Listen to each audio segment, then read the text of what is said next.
Hello friends, back my career के online platform पर आप लोगों का स्वागत है। हम लोग जैसे चल रहे थे कि क्वेश्चन सीरीज़ पे जो डिमांड के बारे में हम लोगों ने पढ़ा है उसके बारे में, डिमांड पे क्वेश्चन कैसे आते हैं, पॉपुलेशन फॉर कॉस्टिंग पे कैसे क्वेश्चन आता है, जो न्यूमेरिक वैल्यू हम लोग पढ़े थे उस पर कैसे क्वेश्चन आते हैं, उसी की एक सीरीज़ में हम लोग चल रहे हैं। हम लोगों ने थ्योरेटिकल पार्ट क्लियर कर लिया, कॉन्सेप्चुअल पार्ट क्लियर कर लिया, मैथमेटिकल पार्ट कंप्लीट कर लिया था।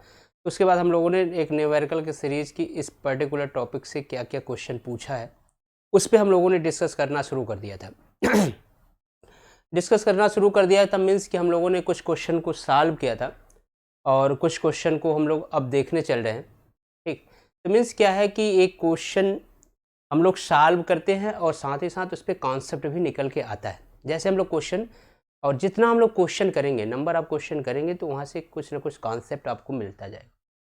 कॉन्सेप्ट मिलने का मीन्स है कि आपको क्या करता है कि जितना प्रैक्टिस करेंगे तो चीज़ों के बारे में जानकारी मिलेगी। जैसे हम अगर नॉर्मल तौर पे अगर हम बात करें कि कभी आप देखे होंगे कि किसी एक क्वेश्चन को आपने सॉल्व किया, मान लीजिए उस क्वेश्चन को आप सॉल्व करते वक्त सारे कॉन्सेप्ट लगाया, अगर आपको नहीं भी समझ में आ रहा है तो आप क्या करेंगे, उस क्वेश्चन को देख के लगा लीजिए। कुछ देर बाद उसी क्वेश्चन को फिर से अगर आपको टाइम मिले तो एक बार फिर से लगाइए, नेक्स्ट बार उस क्वेश्चन को अपने से लगाइए, देखिए मत, उसमें देखें। तो धीरे धीरे जैसे 4 से 5 बार आप लगाएंगे तो अच्छे तब देखेंगे क्वेश्चन में, अरे ये चीज़ आ रहा था, अच्छा ये यहाँ से आ रहा था, ये क्वेश्चन के इस पॉइंट से आ रहा था। मीन्स क्या हुआ, ये चीज़ें हमें पता चलता है जब हम न्यूमेरिक वैल्यू से न्यूमेरिकल सॉल्व करेंगे या कॉन्सेप्ट को लगाएंगे। एक चीज़ अपने दिमाग में क्लियर कर लीजिए कि कभी भी सिलेक्शन आपको थ्योरी या कॉन्सेप्ट पढ़ के नहीं कर सकता। कॉन्सेप्ट पढ़ने से भी सिलेक्शन नहीं होता। सिलेक्शन हमेशा जब भी होगा बेटा, एक चीज़ अपने दिमाग में रख लीजिए क्लियर, अगर आप लोग कुछ करना है, एक चीज़ ये रखिए कि सिलेक्शन हमेशा डिपेंड करता है, सिलेक्शन किस पे करता है, सबसे पहले होता है कॉन्सेप्ट प्लस एप्लीकेशन। अगर हम लोग बात करें application of concept, then called success.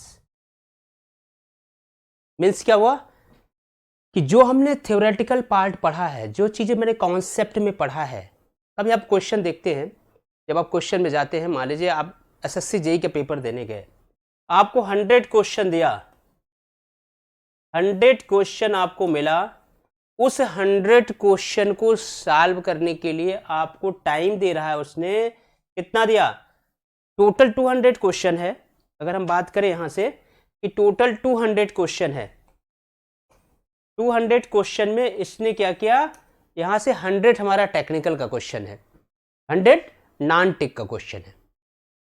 तो 100 क्वेश्चन जो दे रहा है ये इंक्लूड क्या कर रहा है, वो ये कह रहा है कि ये 100 क्वेश्चन जो है इसको आप 1 घंटे में, आप जितना भी सारे सब्जेक्ट पढ़ा है, सारे सब्जेक्ट उसका जो कॉन्सेप्ट पढ़ा है, अब आप इस 1 घंटे की ड्यूरेशन में, टेक्निकल का 1 आवर का ड्यूरेशन में, आप जितने भी कॉन्सेप्ट हैं, क्या उसको अगर आप अप्लाई कर पा रहे हैं न्यूमेरिकल या थ्योरेटिकल या कॉन्सेप्चुअल क्वेश्चन पे जो आपने पढ़ा है, अगर उसको आप अप्लाई कर पा रहे हैं तब तो आपसे क्वेश्चन सॉल्व हो पाएगा। कॉन्सेप्ट आपके पास है बट आपको यह नहीं पता है कि इस कॉन्सेप्ट का अप्लाई किस क्वेश्चन पे किया जाएगा, तो क्या है, मीन्स इससे यह निकल के आया कि आपके पास कॉन्सेप्ट है बट क्वेश्चन ही नहीं पहचान पा रहे कि कहां अप्लाई करना है। अगर आपको यह चीज निकल के आ जाए कि हमें अप्लाई कहां करना है, जिस दिन ये निकल के आ गया बेटा, उस दिन दावे के साथ कह रहा हूं सिलेक्शन कोई रोक नहीं सकता। अगर आपके पास कॉन्सेप्ट आ गया और प्लस अप्लाई करने का तरीका आ गया कि किस क्वेश्चन में कौन से कॉन्सेप्ट को अप्लाई करना है, उस दिन सिलेक्शन कोई रोक नहीं सकता। और यही सिखाता है कि आप अगर कॉन्सेप्ट पढ़ लिए हैं, अगर आपने थ्योरेटिकल पार्ट कंप्लीट कर लिया है, आप उसके प्रूफ्स वगैरह देख लिया है, उसके बाद आप ये देखिए कि ये जो मेथड मैंने पढ़ा था, जो कॉन्सेप्ट मैंने पढ़ा था, क्या ये कॉन्सेप्ट उस पर्टिकुलर क्वेश्चन में हम लोग अप्लाई कर पा रहे हैं या नहीं कर पा रहे हैं। क्वेश्चन करने का मेन मोटिव यही होता है। आप जितना क्वेश्चन करेंगे इससे ये क्लियर होगा कि अच्छा इस कॉन्सेप्ट से था, इस क्वेश्चन में ये करना था, अब ऐसा क्वेश्चन आएगा तो मैं यही वाला अप्लाई करूंगा। अब वो क्या करेगा, बहुत करेगा जब आपके कॉन्सेप्ट आपने अप्लाई कर लिया। अब क्वेश्चन को चाहे जहां से तोड़ मरोड़ के लेके आए, मीन्स क्या है, अब कॉन्सेप्ट भी आपके पास है और अप्लाई करने का तरीका भी आपको पता है और अप्लाई कहां करना है ये भी पता है, तो कोई भी क्वेश्चन लेके आए अब आप उस क्वेश्चन को इजीली सॉल्व कर सकते हैं। आपको ज्यादा एफर्ट करने की जरूरत नहीं होगी क्योंकि उस टाइप के क्वेश्चन आपने सॉल्व किया है। तो उसी सीरीज में हम लोग जो क्वेश्चन सॉल्व कर रहे थे, आइए आगे चलते हैं। आपके सामने एक क्वेश्चन है, इसको देखा जाए। इस क्वेश्चन पे थोड़ा सा दुविधा की बात करें, क्या है, आइए दोनों मेथड से सॉल्व करते हैं। इसका अगर निचोड़ आंसर देखा जाए तो क्या आता है, आइए इसको अगर हम लोग देखें तो क्वेश्चन आपके सामने है और क्वेश्चन क्या कह रहा है थोड़ा सा पढ़ते हैं। इसको पढ़ने के बाद चीजें क्लियर होंगी। तो क्वेश्चन बहुत ही इंपॉर्टेंट है बेटा, जितना नंबर ऑफ क्वेश्चन आप सॉल्व करेंगे उतनी ज़्यादा परफेक्शन आपके अंदर आएगा। अगर आपके पास क्वेश्चन करने का तरीका प्लस क्वेश्चन सॉल्व करने का तरीका भी आपको पता हो गया, मीन्स अब आपको कोई रोक नहीं सकता सिलेक्शन से। क्वेश्चन कह रहा है कि the population of a town, कह रहा है कि the population of a town, population of a town as per census record were 2,10,000 and 2,30,000 for the year 1981, 1991 and 2001 respectively। दिया गया है कि ये आपका एक रिस्पेक्टिवली क्वेश्चन में दिया गया है कि आपको ये पॉपुलेशन दी गई है। पूछ रहा है the population of town as per geometric mean method in the year of 2009, in the year of 2009 में इसका कितना हो जाएगा, इसको आपको बताना है। अब देखिए क्वेश्चन में इसने क्या किया है, सारे सेंसस अगर मैंने यहां से बात कर लूं तो इस पॉइंट से यहां अगर मैं ईयर लिख ले रहा हूं, यहां मैं लिख ले रहा हूं पॉपुलेशन, ईयर और पॉपुलेशन को अगर हम लोग लिख लें तो यहां से आ रहा है कि जो 1981 में जो आपकी पॉपुलेशन थी बेटा कितना है, 2 लाख से, और 1991 में जो आपकी पॉपुलेशन हुई वो कितना हो गई, 2,10,000। उसके बाद क्या हुआ, 2001 में यही पॉपुलेशन बढ़ के 2001 में यही पॉपुलेशन बढ़ के कितना हो गई, 2,30,000। अब इसने जो दिया था रिकॉर्ड वो क्या था, सेंसस था कि जो टेंस हमारा जो एक सेंसस रिकॉर्ड होता है, जो हमारी जनगणना होती है वो क्या होता है, 10 ईयर के ड्यूरेशन में होती है। जैसे मान लीजिए कि इसने कहा कि 1981 में हुआ है, फिर दोबारा जब हुआ तो 1991 में हुई पॉपुलेशन बढ़ा। अब इसके बाद देखिए 2001 में दिया है, अब ये जो सेंसस कंप्लीट होता वो किस में होता, 2011 में कंप्लीट होता, 2011 में कंप्लीट होता। मीन्स यहां से एक चीज क्लियर हो रहा है कि अब ये जो पूछ रहा है, ये पूछ रहा है आपसे 2009 में। अगर हमने इसको पूरा मान लिया जी कि ये सेंसस कंप्लीट में 2009 की बात करें तो हम 10 ईयर के ड्यूरेशन ले लें, मीन्स n की वैल्यू अप्रोक्सीमेट 1 लेके सॉल्व करते हैं। तो अगर हम लोग यहां से सॉल्व करेंगे तो बताइए क्या क्या चीजें आएंगी। इसको थोड़ा सा हम लोग सॉल्व करते हैं। यहाँ एक स्लाइड ले लेते हैं और स्लाइड लेके इसको विधिवत क्वेश्चन को सॉल्व किया जाता है। यहाँ हम लोगों ने लिखा ईयर, यहाँ लिखा पॉपुलेशन, यहाँ लिखेंगे increase in population, increase in population, और यहाँ लिखेंगे percentage R, increase in percentage R, इसको निकालने के लिए। आइए क्वेश्चन को हम लोगों ने सारे मेथड हम लोग पढ़े हुए हैं। ये क्या है, आर क्या है, आर की अगर हम बात करें तो क्या है, इसको बताएंगे कोई कि आर क्या है? यहाँ कोई जो आर बताए कि आर है क्या? आर क्या है? Rate of change of population या rate of growth of population जो है उसका परसेंटेज है। मीन्स क्या है कि आर को अगर हम लोग लिखेंगे तो ये लिखेंगे dp upon dt into 1/p into 100। ये है ये पोजीशन। मीन्स क्या है, जो वैल्यू इसकी कांस्टेंट होती है, इस पॉइंट की वैल्यू कांस्टेंट होती है, इस पॉइंट की वैल्यू कांस्टेंट होती है, दिमाग में अपने रख के चलना। अब यहां से देखिए कि हमें सारी चीजें पता है कि 1981 में जो पॉपुलेशन थी 2 लाख थी, 2 लाख इसकी पॉपुलेशन थी।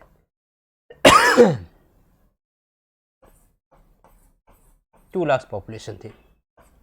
1991 में 1991 में ये पॉपुलेशन मेरी हो गई कितना, 2,10,000। फिर अगर हम बात करें 2001 में यही पॉपुलेशन बढ़ के हो गई 2,30,000। जब ये वैल्यू आ गई बेटा, तब हम लोग को क्या फाइंड आउट करना है? हम लोग ये फाइंड आउट करना है कि वैल्यू इंक्रीज कितना की, मीन्स कितनी वैल्यू इंक्रीज कर रही। तो यहां से हमें पता चला कि ये जो वैल्यू कर रही है वो 10,000 कर रही है। दूसरा इसमें देखें, इसकी वैल्यू देख ले यहां से, इसके बीच में कितने का डिफरेंस आ रहा है, कितनी वैल्यू इंक्रीज की। तो यहां से आया कि ये 20,000। मीन्स क्या हुआ कि अब हमें क्या चाहिए, यहां से अगर हम लोग देखें तो यहां से हम लोग एक्स बार निकाल सकते हैं। एक्स बार निकालने क्या है, इन दोनों को ऐड करिए। ऐड किया मतलब कितनी वैल्यू आ जाएगी यहाँ से ऐड करने पे बेटा, ऐड करने पे जो वैल्यू आएगी कितनी आएगी, 3,000 मीन 30,000 डिवाइडेड बाई 2। यहाँ से एक्स बार की वैल्यू जो आपकी आ जाएगी वो कितना आएगी, 15,000। ये वैल्यू आपकी यहाँ से मिल जाएगी। अब हमें क्या फाइंड आउट करना है, क्योंकि इसने ये बोल दिया था कि जो वैल्यू को सॉल्व करना है वो किससे मिलना है, ज्योमेट्रिक इंक्रीज मेथड से आपको कॉन्सेप्ट इस क्वेश्चन को सॉल्व करना है। अब हमें आर चाहिए। आर चाहिए तो मैंने आपको बताया था कि क्या होता है, दोनों के बीच का difference means 2,10,000 minus 2 lakh divided by 2 lakh. अगर हम यहां से निकालें तो कितना आ जाएगा, दोनों के बीच का डिफरेंस अगर यहां से बात करें तो कितना आ जाएगा बेटा, 10,000 डिवाइडेड बाई 2 लाख इंटू 100। यहां से अगर देखें तो कट करें तो पूरा कट के आ जाएगा, यहां से क्या आ गया 0.5%, 0.5 आ गया आपका आंसर। अब अगर देखें इस पॉइंट से अगर हम लोग निकाल के आए दूसरे पे वैल्यू को फाइंड करें तो कितना आ रहा है बेटा, यहां से 20,000 डिवाइडेड बाई कितना, 2,10,000। 2,10,000 अगर हम इसको डिवाइड करेंगे तो कितना आएगा बेटा, यहां से देखा जाए तो कितनी वैल्यू आ रही है, यहां से अगर हम लोग देखें ये 6 हो रहा है, ये कुल मिला के यहां से 5% आएगा। गुड। इसको अगर हम लोग देखें 4 4 3 3 0 से कट गया, या आया 10 5%। अब इसको अगर हम लोग डिवाइड करें तो 1 इससे कटा, इससे कटा, इससे कटा, मीन्स 2 डिवाइडेड बाई 21 कितना आ गया, इंटू 100 मीन्स कितना आ जाएगा हमारा 9%। इसकी वैल्यू कितनी आ गई, 9.5% इसकी वैल्यू हमारी आ गई। ठीक, 9.5% इसकी वैल्यू आएगी। इसको लिख लीजिए अच्छे से। गुड, वैल्यू आई आपकी 9.5%। अभी जब ये वैल्यू आ गई तब हम लोगों को करना क्या है, अब सीधे अप्लाई करना है क्या, आर की वैल्यू। अब ये आर आ गया तो आर परसेंट कितना आया, टोटल आर अगर हम लोग फाइंड आउट करें कि इसकी वैल्यू आई कितनी, उसको अगर हम लोगों को निकालना हो तो आर के वैल्यू फाइंड आउट करने के लिए हमारे पास दो मेथड है। तो यहाँ इसने बोल दिया था पहले ही कि हमें क्या लिखना है, ज्योमेट्रिक मीन मेथड से इसकी वैल्यू को आप फाइंड आउट करिए। और हम लोग कोशिश जो गवर्नमेंट ऑफ मैनुअल में दिया है, गवर्नमेंट के मैनुअल में जो वैल्यू दिया गया है कि अगर आप कैलकुलेशन कर रहे हैं तो आप हमेशा जब भी करें ज्योमेट्रिक मीन मेथड से इसकी वैल्यू सॉल्व करें। आर की अगर हम लोग ज्योमेट्रिक मीन मेथड की वैल्यू की बात कर रहा है तो हम यहाँ एक छोटा सा लिख दें जिससे एक चीज़ें क्लियर हो जाए कि आर की वैल्यू फाइंड आउट करने के लिए या तो हम लोग ऐसे कर लें कि क्या करें, R1 plus R2 plus R3 एसो on Rn divided by n, ऐसे निकाल लें। ये क्या है, अरिथमेटिक मीन मेथड है, अरिथमेटिक मीन मेथड है। दूसरा जो इसने कहा है कि ज्योमेट्रिक मीन मेथड की बात किया है, ज्योमेट्रिक मीन मेथड की बात किया है, तो बेटा मैं यहां लिख दूं तो ये चीजें दिख रही, गुड, यहां से ये चीजें दिख रही। ज्योमेट्रिक मीन मेथड की अगर इसने बात कर लिया है तो यहां से हम लोग क्या करेंगे, आर परसेंटेज इक्वल टू ये क्या लिख देंगे, यहां n R1 into R2 into R3 S1 Rn। हम लोग देखते हैं जो कि प्रैक्टिकल अगर इसको सॉल्व करते वक्त इस विशेष ध्यान दें तो हमें ये पता है कि AM जो होता है वो ग्रेटर देन होता है GM से। बट गवर्नमेंट ऑफ इंडिया के मैनुअल में ये कहा गया है कि आप सॉल्व करते वक्त क्या लेंगे, ज्योमेट्रिक मीन मेथड को ही अप्लाई करेंगे क्वेश्चन में। बट अगर फील्ड में कहीं हैं, अगर आप फील्ड में हैं तो इस मेथड का यूज करेंगे। अगर फील्ड में हैं आप तो इस मेथड का मीन्स क्या, अरिथमेटिक मीन मेथड का आप वैल्यू का जो फॉर्मूला है उसका यूज करेंगे। बट अगर न्यूमेरिकल आप सॉल्व कर रहे हैं कि आप अगर डेटा दिया गया है उस डेटा में जो वैल्यू फाइंड आउट करेंगे तो हम लोग किससे फाइंड आउट करेंगे, ज्योमेट्रिकल मीन मेथड से। अब यहां से अगर हम लोग आर फाइंड आउट करें तो बताओ बेटा आर की वैल्यू क्या आएगी, यहां से आर परसेंटेज अगर हम लोग टोटल कंप्लीट फाइंड आउट करें ज्योमेट्रिक मीन मेथड से तो दो वैल्यू आई है। अगर यहां से इसको देखें सॉल्व करते वक्त यहां से क्या आया, 2 रूट पे कितना आ जाएगा, 0.05 इंटू 0.095। यहां से आर की अगर हम लोग वैल्यू फाइंड आउट करें तो कितना आ रहा है, आर की वैल्यू फाइंड आउट करें तो बेटा कितना आ रहा है, 0.69 के आसपास आना चाहिए। अगर हम इससे यहाँ से करें 0.05 इंटू 0.095 इतना रूट आंसर, आपकी वैल्यू जो आ रही बेटा आर परसेंटेज की जो वैल्यू आ रही है वो कितना आ रही है, 0.69 के आसपास आ रही है, 0.069 के आसपास की वैल्यू आपकी आ रही है,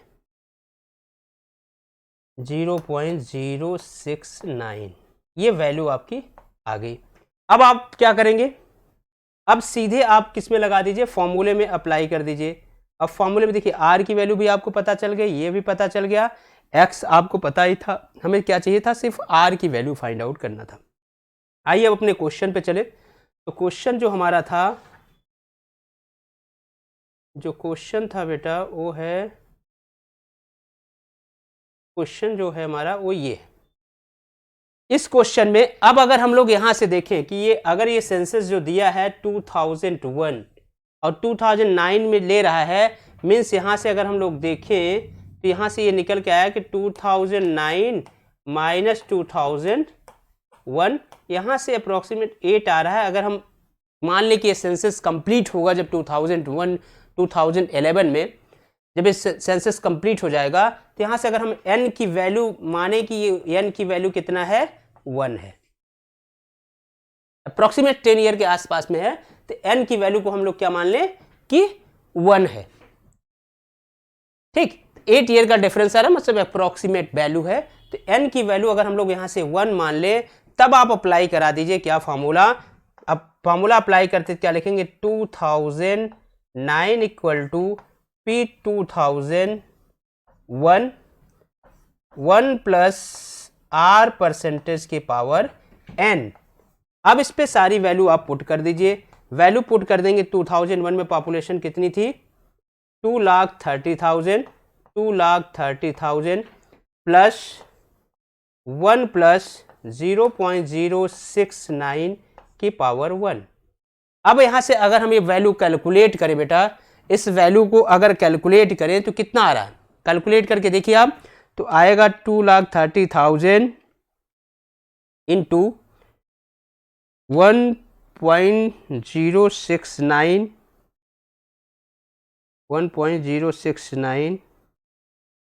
069 के पावर 1। जो हमारी वैल्यू आ रही है वो अप्रॉक्सीमेट आ रही है 2,45,870 के आसपास जो वैल्यू आ रही है। मीन्स कि हमारी जो आंसर, अगर बात करें आंसर जो आ रहा है वो आ रहा है 2,45,870। मीन्स क्या है, ये किसके अप्रॉक्सीमेट है? अगर हम लोग बात करें तो अप्रॉक्सीमेट वैल्यू किसके है, 2,45,872 के आसपास है। मीन्स हमारा आंसर क्या होगा बेटा, तो आंसर देखिए इससे मैच कर रहा है, आंसर बी से मैच कर रहा है। मीन्स हमारा जो आंसर होगा वो बी होगा। अगर यहां से देखें तो आंसर क्या होगा, बी आंसर होगा। तो इस चीज से आपको पता चल गया होगा कि क्वेश्चन को सॉल्व कैसे करना है। ठीक, अगर यही क्वेश्चन जो इंटरवल दिया था वो 1 ईयर का इंटरवल दे देता कि इस ईयर में इतना, नेक्स्ट ईयर में इतना, नेक्स्ट ईयर में इतना, ये वैल्यू हो रही है, तब हमारे फॉर्मूले में क्या होता, तब हम इसमें जो वैल्यू एन की आई थी 8 ईयर, वो रख के हम लोग फाइंड आउट कर दे, उससे निकालते तो हो सकता था ना अबव आता आंसर। बस हमें क्या था कि ये अप्रोक्सीमेट था, 2019 में पूछ लिया, 2009 में पूछा, जबकि सेंसस जो कंप्लीट होता, जो हमारा डिकेड कंप्लीट होता, वो कितना होता, 2011 में वो कंप्लीट होता। तो मीन्स एन की वैल्यू जो आई वो अप्रोक्सीमेट कितनी आई, 1। ठीक, तो उससे हम लोगों ने सॉल्व किया तो ये हमारा आंसर निकल के आया। ये क्वेश्चन आप लोगों को समझ में आया होगा। सारे क्वेश्चन को कैसे करना है ये चीज़ में दिखा दिया कि इसको क्या करना है। ऐसे एक चार्ट बनाया, चार्ट बना के आप इसको फाइंड आउट कर सकते हैं।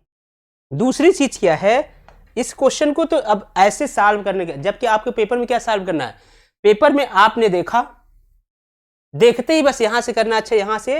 अब देखिए शॉर्टकट इसको सॉल्व करने का तरीका क्या है। शॉर्टकट की अगर हम लोग बात करें तो यहां से देखा आपने 10,000 का डिफरेंस आया, यहां आपने लिख दिया कि 10,000 का डिफरेंस है,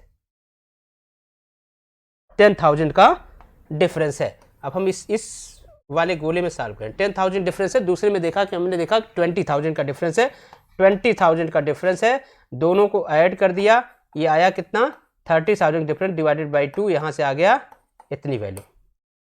अब हमें कुछ देखना ही नहीं है, सीधे इस वैल्यू को अगर सबसे अच्छा देखा जाए तो इसमें से इसको घटाइए, इसको डिवाइड कर दीजिए, आर की वैल्यू आ जाएगी। मीन्स क्या हुआ, 10,000 डिवाइडेड बाई 10,000 डिवाइडेड बाई कितना, 2 लाख। यहां से एक R1 की वैल्यू आपको पता चल गई। दूसरे में क्या करिए आप, 20,000 डिवाइडेड बाई 20,000, 2,000, 2 लाख 10,000। ठीक, यहां से आप R2 की वैल्यू निकाल लीजिए और सीधे फॉर्मूले में रख दीजिए, वहां से जो वैल्यू आए और सीधे आप फॉर्मूले में अप्लाई करके उस क्वेश्चन को सॉल्व कर सकते हैं। चलिए नेक्स्ट क्वेश्चन की बात करें। नेक्स्ट क्वेश्चन आपके सामने ये है कि अगर ये क्वेश्चन आपको दिया रहे और क्वेश्चन में पूछे कि क्या है कि as per Indian standard the specification of the peak discharge of the domestic purpose as per capita per minute is taken. Capita per minute taken की बात करें तो दिया गया है आपको डेटाबेस वैल्यू है कि ये डेटाबेस जो न्यूमेरिक वैल्यू है, जो हमारे कोड में दिया गया है, जो गवर्नमेंट ऑफ इंडिया के मैनुअल में वैल्यू दी गई है कि डिस्चार्ज कितना होना चाहिए, तो कैसे यूज होगा, ठीक ना, यूजर को कैसे दिया जाएगा।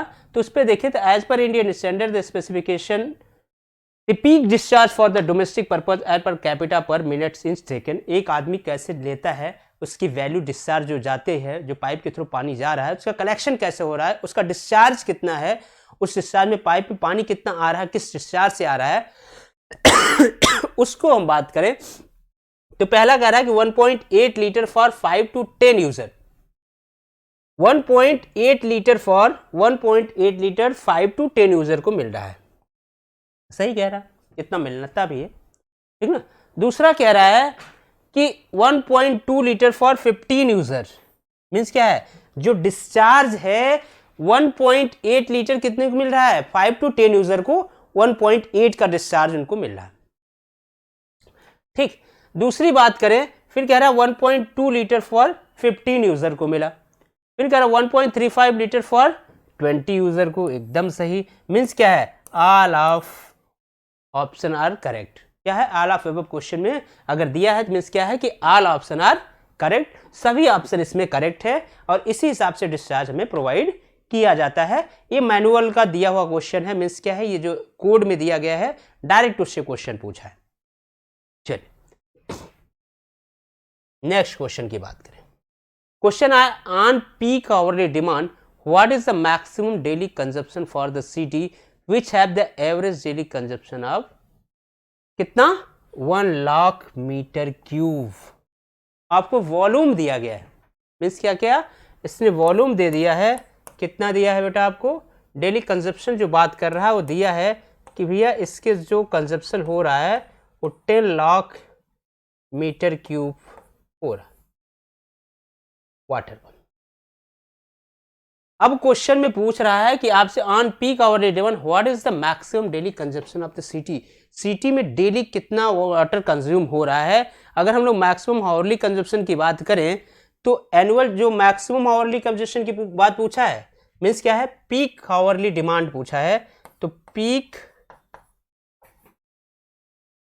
आवरली डिमांड की अगर हम लोग बात करें तो क्या हो जाएगा, ये हो जाएगा 2.7 एनुअल, क्या हो जाएगा, annual average hourly demand, annual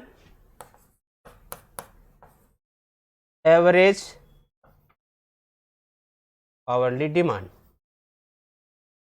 means क्या हुआ, अब हमें कुछ नहीं करना है, जो ये वैल्यू दी गई है इसी में आप क्या करिए 2.7 से मल्टीप्लाई कर दीजिए।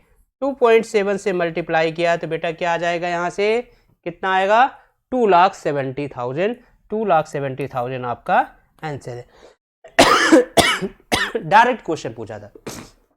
ये क्या है, ये मैक्सिमम अगर हम लोग पीक आवरली डिमांड की बात करें तो ये क्या है, फ्लैक्चुएशन कांस्टेंट है, फ्लैक्चुएशन वैल्यू जो कांस्टेंट की वैल्यू आती है। अगर यही पीक वेरिएशन पूछा होता, वेरिएशन पूछा होता तो 1.5 से मल्टीप्लाई करते, बट इसने क्या किया था, इसने पूछा maximum daily consumption for the city which the have average daily consumption of the, इतना वाटर दिया गया है। मींस क्या, ये फ्लैक्चुएशन कांस्टेंट की वैल्यू पूछा था कि फ्लैक्चुएशन कांस्टेंट के वैल्यू को आप मल्टीप्लाई करके आंसर बताइए। मींस फ्लैक्चुएशन कांस्टेंट जो होता है, आवरली डिमांड फ्लैक्चुएशन कांस्टेंट जो होता है बेटा वो 2.7 होता है। बट अगर यही वेरिएशन कांस्टेंट की बात करें कि वेरिएशन कांस्टेंट कितना होता है, 1.5 होता है। फ्लैक्चुएशन कितना होता है, 2.7 होता है। ठीक, तो यहां से ये क्वेश्चन डायरेक्ट अगर आपको पता है, अगर ये वैल्यू पता है तब तो आप सॉल्व कर पाएंगे, वरना इस क्वेश्चन में बहुत कंफ्यूजन है। ठीक, फिर क्या करेंगे, आपको एक ऑप्शन मार देंगे, बट अगर ये चीजें आपको पता है तो आप क्या करेंगे, उसको सॉल्व कर देंगे। चलिए नेक्स्ट क्वेश्चन। नेक्स्ट क्वेश्चन पूछा है, for which of the following distribution main is design. पूछ लिया for which the following distribution main is design, जो डिस्ट्रीब्यूशन मेन है वो किसके लिए डिजाइन होता है। हम लोग इस पे बात कर चुके हैं, इस पे डिस्ट्रीब्यूशन जो हमारा डिजाइन होता है वो मोस्टली होता है कि मैक्सिमम हावरली डिमांड, या दूसरा आर कहता है कॉन्सिडेंट डिमांड। दूसरे की बात करें तो सीधे अगर हम बात करें तो कॉन्सिडेंट डिमांड की बात करता है। कॉन्सिडेंट डिमांड में जिसकी वैल्यू मैक्सिमम वैल्यू आएगी बेटा, उसी को लेके, उसी वैल्यू को लेके हम अपना डिस्ट्रीब्यूशन सिस्टम डिजाइन कर देंगे। क्या करेंगे, डिस्ट्रीब्यूशन सिस्टम को डिजाइन कर देंगे। मींस ये चीजें क्लियर होनी चाहिए कि रिजर्वायर हमारा किसके लिए डिजाइन होता है और डिस्ट्रीब्यूशन सिस्टम किसके लिए डिजाइन होता है।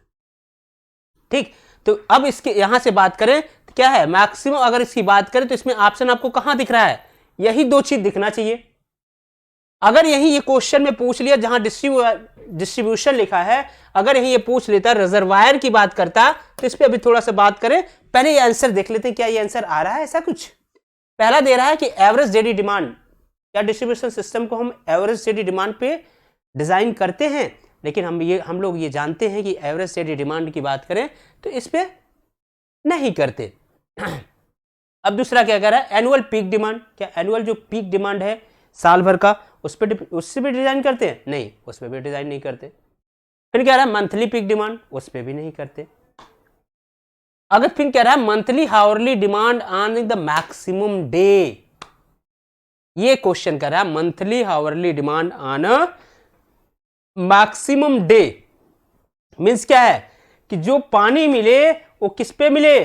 अगर हम लोग इसको बात करें कि मैक्सिमली हावरली डिमांड, ये मैक्सिमम डे की बात करें, मैक्सिमम डे की बात करें मीन्स क्या है कि इसमें से जो वैल्यू मैक्सिमम मीन्स क्या है, ये मैक्सिमम डे की बात करेगा। मीन्स क्या, monthly hourly demand on the maximum day. और जो हमारा डिमांड है मंथली, वो मैक्सिमम डे अगर आपको प्रोवाइड हो रहा है, मैक्सिमम डे आपको पानी मिल रहा है जितनी आपकी डिमांड है, मीन्स हमारे जो पॉपुलेशन है, जो हमारे सिटी है, जो हमारा टाउनशिप है, उसके लिए हम क्या करेंगे, उसकी डिमांड को फुलफिल कर पाएंगे।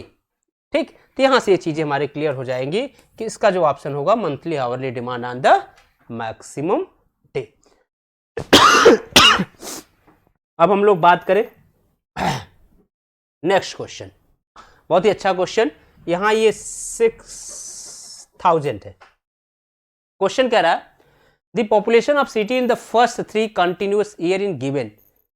जैसे कि 2001 में दिया कुछ पॉपुलेशन दिया 6000, 2002 में दिया 8000, 2003 में दिया हमारी पॉपुलेशन 10,000।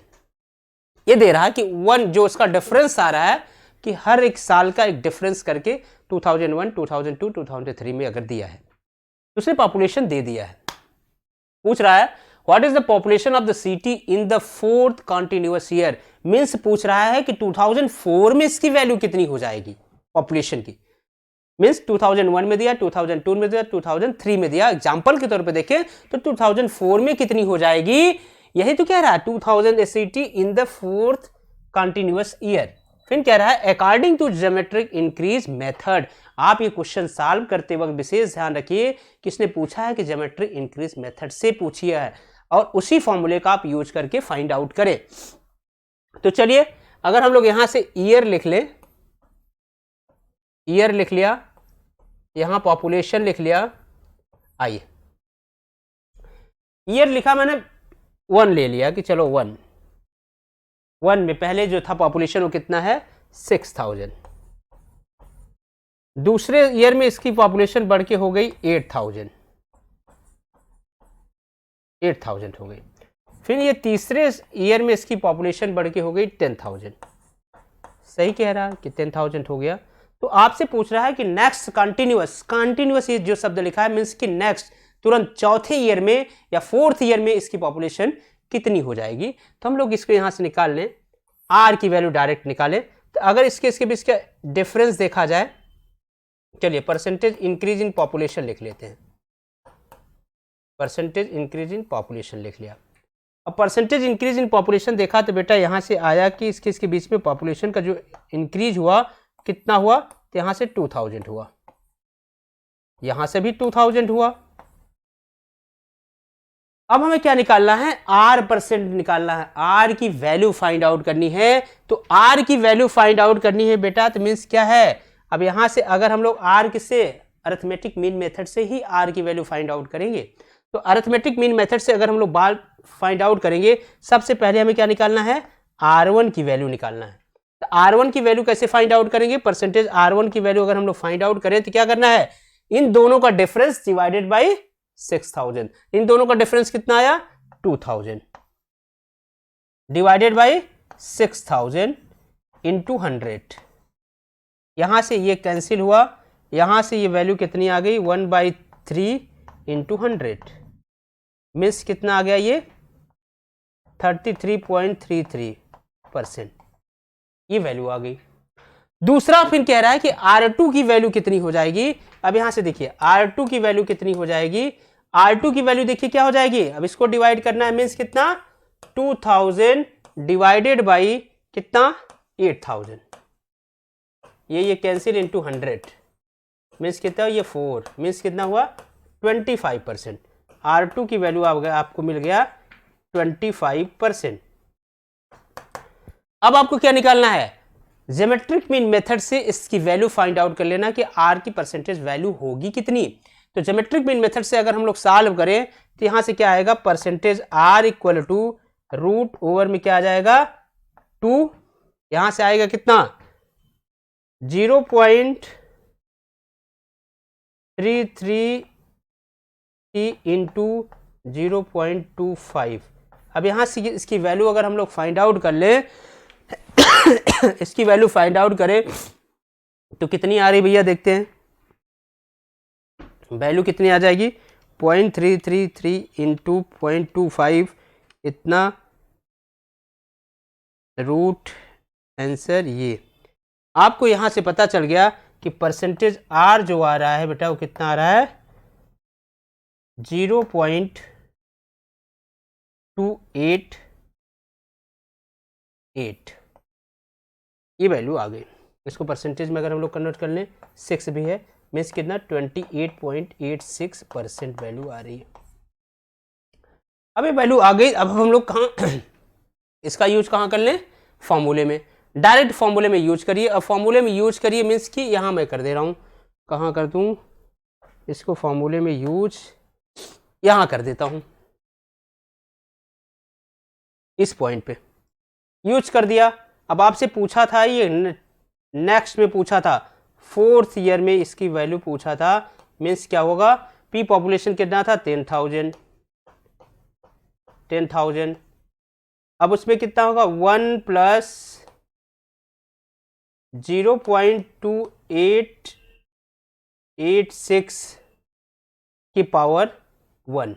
अब इसका मल्टीप्लाई अगर हम लोग कर लेंगे यहाँ से 10 इतना 000 इंटू 1.2886, इसका मल्टीप्लाई अगर किया जाए तो यहाँ से क्या आ रहा है आंसर हमारा। तो देखिए आंसर लमसम दिखना शुरू कर दिया कि जो आंसर आ रहा है भैया वो आ रहा है 1.2886 इंटू 10,000, कितना आ गया, मीन्स हमारी जो वैल्यू आ रही है वो वैल्यू आ रही हमारी कितना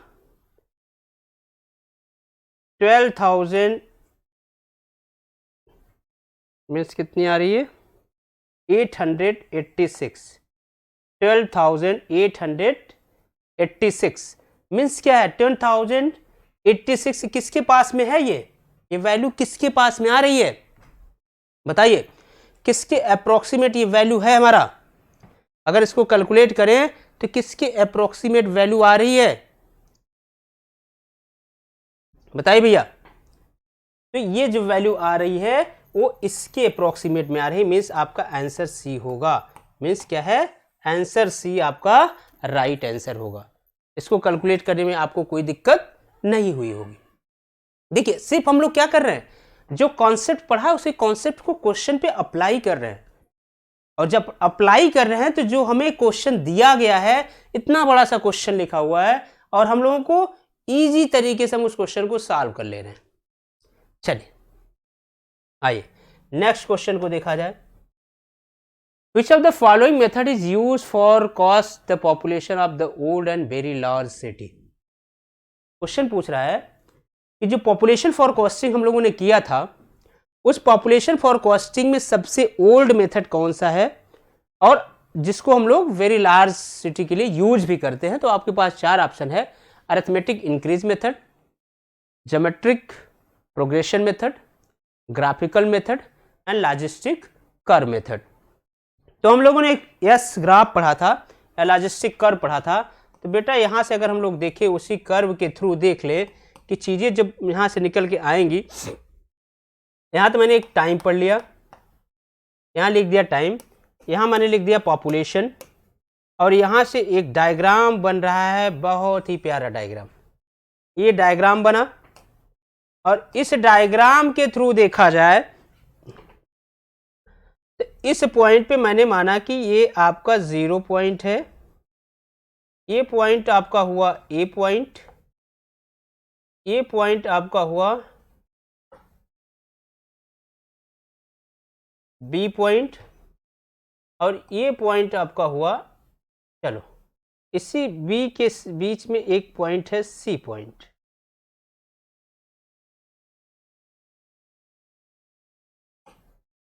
सी पॉइंट है, ठीक, ये आपका डी पॉइंट। अब ये जो हो रहा है, ये यहां से डायग्राम हमारा क्या कर रहा है, इंक्रीज कर रहा है। मीन्स क्या है, ये यंग सिटी के लिए है, यंग सिटी के लिए है। मीन्स क्या कह रहा है कि यंग सिटी के लिए है। इसका मतलब ये हुआ कि इसका यंग सिटी की बात अगर हम लोग किया तो मीन्स क्या कर रहा है, स्लोप बढ़ रहा है।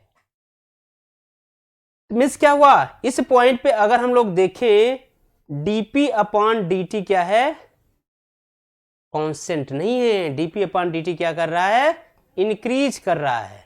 क्या कर रहा है, इंक्रीज कर रहा है, मीन्स एंग्जाइटी है। बट बी और सी के बीच की जो बात है, यहां क्या है, डीपी अपॉन डी मीन्स क्या है, rate of growth of population क्या है, कांस्टेंट है। और कांस्टेंट है मीन्स क्या हुआ बेटा, इस पॉइंट का जब कांस्टेंट है तो क्या है, old and very large city. और ये जब ये पार्ट आया तो यही तो है ओल्ड सिटी का। और ये जो ओल्ड सिटी का मेथड हम लोग अप्लाई करते हैं, यही तो है अरिथमेटिक इंक्रीज मेथड, यही अप्लाई होता है। और यहां कौन सा मेथड होता है, ज्योमेट्रिक इंक्रीज मेथड यहां यूज होता है बेटा। और लास्ट में जो बचता है ये बी टू डी के बीच में, इसी में हम लोग क्या यूज करते हैं, इंक्रीमेंटल इंक्रीज मेथड यूज करते हैं, जिसमें ओल्ड और न्यू दोनों के कॉन्सेप्ट को यूज कर लेते हैं। मीन्स हमारा यहां से दिख गया कि ये कांस्टेंट पोर्शन, और ये किसके लिए होता है, अरिथमेटिक मीन मेथड। मीन्स आपका आंसर क्या हो जाएगा, आंसर ए क्या होगा, राइट आंसर होगा। तो चीजें समझ में आई होगी। हम लोग इसी को क्या बोलते हैं, इसी को एस कर बोलते हैं, या इसी को लॉजिस्टिक कर भी बोलते हैं, लॉजिस्टिक कर। लॉजिस्टिक कर्व क्योंकि इसमें जो इक्वेशन सॉल्व करते हैं वो लॉग में आता है, इसीलिए इसका नाम लॉजिस्टिक कर्व भी बोलते हैं। और ये जो डायग्राम टोटल बना है, इसी को बोलते हैं population for costing, population for costing. और इसी मेथड से हम लोग इस वैल्यू को सॉल्व किया, और इसी समय मेथड फाइंड आउट होता है। और उस मेथड के थ्रू ये क्लियर हो गया कि जो भाई आंसर ए है, arithmetic mean method, arithmetic increase method, इसी से हम क्या फाइंड आउट करेंगे, ओल्ड सिटी और वेरी लार्ज सिटी को फाइंड आउट करने के लिए, इसकी पॉपुलेशन फाइंड आउट करने के लिए इसी मेथड का यूज करेंगे। चलिए नेक्स्ट क्वेश्चन देखा जाए, और अच्छा क्वेश्चन आपके सामने। Which of the following represent the value of hourly variation factor? हम लोग अभी इस पे क्वेश्चन पूछा था कि फ्लक्चुएशन वेरिएशन फैक्टर की बात जब किया था, तो हम लोग यहां से देखा था कि फ्लक्चुएशन की जब बात किया बेटा, फ्लक्चुएशन की अगर इसने बात किया तो वहां हम लोगों ने अप्लाई किया 2.7। बट अगर ये आवरली वेरिएशन पूछ रहा है और सिर्फ वेरिएशन का नाम लेगा, तो वेरिएशन की अगर बात करेंगे बेटा, तो वेरिएशन की जो वैल्यू होगी वो कितना हो जाएगा, 1.5। इसको हम लोग पहले से भी जानते आ रहे हैं, और इसको एकदम विथ कॉन्सेप्ट और बताया था कि इसको क्यों यूज करेंगे। फ्लक्चुएशन में 2.7 क्यों हावरली वेरिएशन फैक्टर यूज करेंगे, और अगर इसमें आएंगे हावरली वेरिएशन फैक्टर की बात करेंगे, जब वेरिएशन फैक्टर का टर्म जुड़ेगा तब हम लोग क्या यूज करेंगे, 1.5। मीन्स यहां से एक चीजें ये क्लियर हुआ कि हमें 1.5 कहां यूज करना है और 2.7 कहां यूज करना है। चलिए नेक्स्ट क्वेश्चन। नेक्स्ट क्वेश्चन आपके सामने बहुत ही अच्छा क्वेश्चन है। The calculate the population of the end of 2011 by arithmetical increase method. आपको क्वेश्चन जो देख रहे होंगे वो अरिथमेटिक और ज्योमेट्रिक इंक्रीज मेथड, इसी दो के बीच में ज्यादा वेरी कर रहा है। चलिए अब आपसे कॉन्सेप्ट यहां अप्लाई करवाने की कोशिश कर रहा है कि अब हम इसको डायरेक्ट सॉल्व करें या फिर जैसे अभी तक सॉल्व करते आ रहे हैं, एक बार हम उसको सब्जेक्टिव टर्म्स बताते हैं, फिर बाद में इसको हम क्या करेंगे, एक शॉर्टकट में भी बताएंगे इसको सॉल्व करने का शॉर्टकट क्या मेथड। अगर हम लोग इसको सॉल्व करें अरिथमेटिक इंक्रीज मेथड से, तो बेटा अगर हम यहाँ इसका सॉल्यूशन लिखना चाहें तो क्या क्या आएगा, आइए अब यहाँ से अगर हम सॉल्यूशन फाइंड आउट करें इसका, तो क्या करना है, सबसे पहले हमें क्या लिखना है, ईयर लिखना है, फिर क्या लिखना है, पॉपुलेशन लिखना है, फिर क्या लिखना है, इंक्रीज इन पॉपुलेशन लिखना है। इंक्रीज इन पॉपुलेशन मैंने लिख दिया, चलो इसको लिख लिया। अब ये जो वैल्यू लिखा हुआ इसको लिख लीजिए। 1951 में वैल्यू कितनी थी? 1 लाख। फिर क्या है? 1961 में आपकी वैल्यू दिया गया है कितना? 1,09,000। फिर क्या दिया? 1971 में भी आपको दिया गया है कितना? 1,16,000। फिर क्या है? 1981 में भी आपको वैल्यू दी गई है कितना? 1,28,000। ये वैल्यू दी गई है। अब हमें क्या फाइंड आउट करना है? सबसे पहले हमें इसका इंक्रीज कितना हो रहा है उसको फाइंड आउट कर लें। कितना इंक्रीज हो रहा है? तो यहाँ से यहाँ के बीच में अगर हम लोग देखें तो इंक्रीज हो रहा है बेटा कितना? 9,000 का। यहाँ से यहाँ के बीच में अगर हम लोग इंक्रीज देखें तो कितना हो रहा है? 7,000 का। 7,000 का इंक्रीज हो रहा है। यहाँ से यहाँ के बीच में अगर हम लोग देखें तो कितना हो रहा है टोटल? ये 12,000 का। यही हो रहा है ना? देखिए दिख रहा है आपको कि क्या क्या इसका हो रहा है। अब अगर यहाँ से हम देखें तो यहाँ सबसे पहले हमें क्या फाइंड आउट कर लेना है? एक्स बार फाइंड आउट कर लेना है। एक्स बार फाइंड आउट करने के मीन्स क्या हुआ कि 9,000 plus 7,000 plus 12,000 divided by 3। 9,000 plus divided by 3। इसको कैलकुलेट किया जाए तो क्या आया? 9,000 प्लस 7,000 प्लस 12,000 इतना डिवाइडेड बाई 3।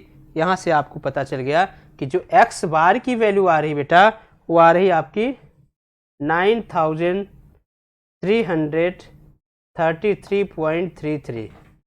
ये आपकी एक्स बार की वैल्यू आ गई। अब जब आप एक्स बार की वैल्यू आ गई तो सीधे आपको क्या अप्लाई करना है? सिर्फ हमें अप्लाई करना है कि इसका फॉर्मूला, फिर इसके फॉर्मूले को यूज करना है। ठीक इसके फॉर्मूले को ही अब हमें यूज करना है। अब अपना फॉर्मूला लगा दीजिए। फॉर्मूला आपसे पूछा कब था? 2011 में। मीन्स क्या हुआ? 2011 को अगर हम लोग देखें 2011 माइनस 1981, यहाँ से निकल के आया कि 20 ईयर का डिफरेंस हो रहा है। मीन्स यहाँ से n की वैल्यू जो आई वो 2 आ गया। अब फॉर्मूला अप्लाई कर दीजिए कि 2000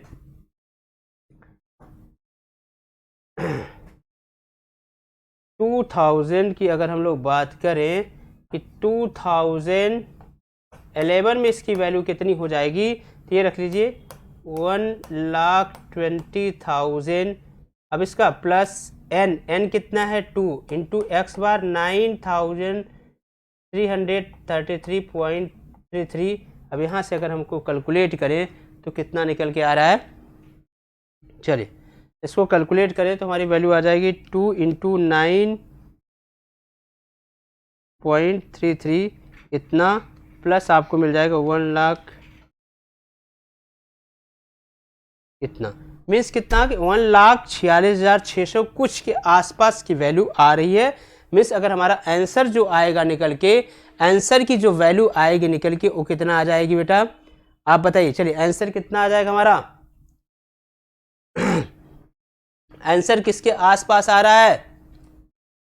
अरे सॉरी, यहाँ 81 से 2001, अरे सॉरी ये 3 होगा, ये 3 की वैल्यू होगी।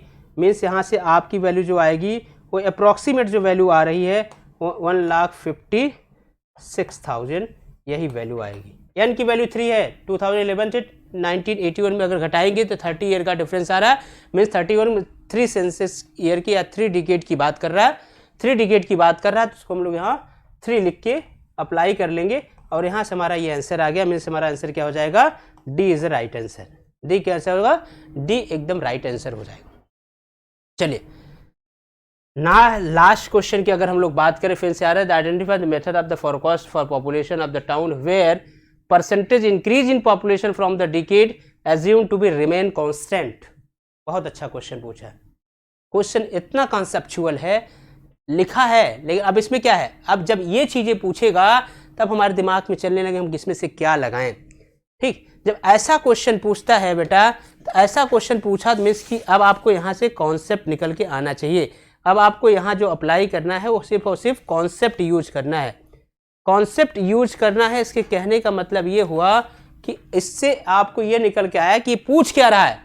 चलिए पहला मेथड जो अरिथमेटिक इंक्रीज मेथड की अगर हम बात करें, अरिथमेटिक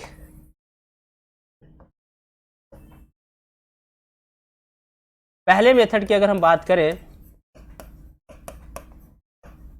अरिथमेटिक इंक्रीज मेथड की अगर हम लोग बात करते हैं तो ये तो कहता है कि यहाँ क्या है, अरिथमेटिक इंक्रीज मेथड में क्या होता है कि dp upon dt equal to constant